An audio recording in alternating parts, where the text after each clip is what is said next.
The 2019 vintage is marked by the extended flowering period, which had a domino effect on the maturation and harvest dates. Generalizing the vintage will be challenging. Those who chose to harvest early felt like there would be little to gain from waiting and felt that the risks were high for berries figging out and excessive concentration from the heat and northern wind. Those who chose to harvest later felt like the skins and pips could benefit from a little more hang time on the vines.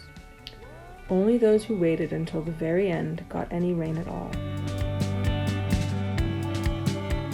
Regardless of harvest dates, the sugar levels in the berries were generous. The acidity levels, especially in the whites, will be very different according to the harvest dates. During the entire harvest period, Burgundy was blessed with cool nights and a lot of northern wind. This will reduce any impressions of a hot vintage.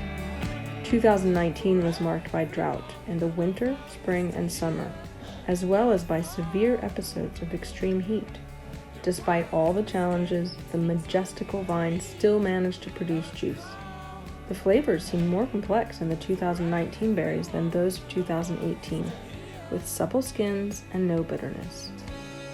Like 2018, there was very little sorting to do except for sun-dried berries.